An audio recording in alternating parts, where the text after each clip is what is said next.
142 itself এখানে যদি কোনো সংশোধনী আসে, পরিবর্তন আসে, সেটা পাশ হওয়ার পরেও রাষ্ট্রপতির সিগনেচারের আগে সেটা গণভোটে দিতে হবে। সংবিধান সংশোধনী সংক্রান্ত কিভাবে সংবিধান সংশোধন হয় এবং সেই বিষয়ে সবার মতামত নেওয়া হয়েছে। নিম্নকক্ষে মানে বর্তমান তো জাতীয় সংসদ যেটা আমরা আমাদের কনস্টিটিউশন অনুসারে আছে, সেখানে প্রথাগতভাবে ট্রেডিশনালি 2/3 মেজরিটিতে সংবিধানে যে কোনো বিধান সংশোধন করার বিধান আছে।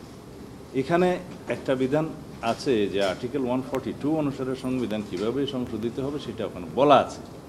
তার মধ্যে বলা আছে যে সংবিধানের প্রস্তাবনা আর্টিকেল 8, 48, 56 এবং 142 ইটসেলফ এখানে যদি কোনো সংশোধনী আসে, পরিবর্তন আসে, সেটা পাশ হওয়ার পরেও রাষ্ট্রপতির সিগনেচারের আগে সেটা গণভোটে দিতে হবে।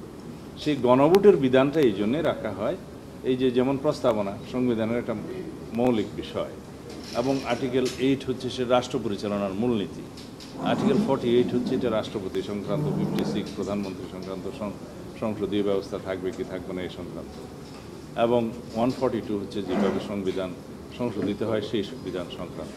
তো এগুলো অত্যন্ত গুরুত্বপূর্ণ। এখানে যদি কোনো চেঞ্জ আসতে হয় তাহলে সংবিধানে উল্লেখ করা আছে এগুলো আবার জনগণের কাছে যেতে হবে গণভোটের জন্য।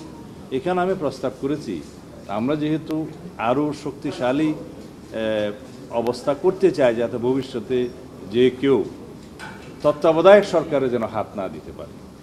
তত্ত্বাবধায়ক সরকার একরকম প্রতিষ্ঠিত বা রিইনস্টেট হয়েছে বলা যায়, যেহেতু হাইকোর্টের ভার্ডিক্টের মধ্য দিয়ে আর্টিকেল 58 ক এবং ক 2 পরিচ্ছেদ নামে আপনারা যেটা জানেন তত্ত্বাবধায়ক সরকার গঠন প্রণালী এবং পাওয়ার ফাংশন যেখানে আছে, এটা আবার রিইনস্টেট হয়েছে।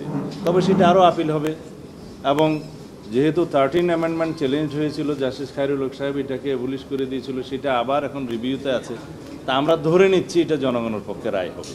মানে আমরা এটা ধরে নিয়ে যে তত্ত্বাবধায়ক সরকার ব্যবস্থা বহাল হয়েছে এটা ধরে নিয়ে আমরা কথা বলছি। এবং এমনও হতে পারে, আমি একটু অ্যাডভান্স এটা বলে দিই, এমনও হতে পারে যদি জুডিশিয়ারিতে আমাদের পক্ষে জনগণের পক্ষে রায় না আসে, যেটা রিভিউতে আছে, তারপরও পার্লামেন্টের কিন্তু ক্ষমতা আছে পুনরায় এটা প্রবর্তন করা, কারণ লেজিসলেশনের ক্ষমতা লেজিসলেচার। তো আমি যে কোনো অবস্থায়, যেহেতু সারা জাতি তত্ত্বাবধায়ক সরকার প্রথম প্রতিষ্ঠার জন্যই সংগ্রাম করেছে, তা আমরা ধরে নিলাম তত্ত্বাবধায়ক সরকার ব্যবস্থা পুনঃপ্রতিষ্ঠিত হবে। তো সুতরাং এই তত্ত্বাবধায়ক সরকার ব্যবস্থায়ও যদি কোনো পরিবর্তন কোনো সময় কেউ আনতে চায়, সেটাও গণভোটের মধ্যে অন্তর্ভুক্ত করা হয় যেন সেই প্রস্তাব করেছিলাম, সেটা অ্যাকসেপ্টেড হয়েছে।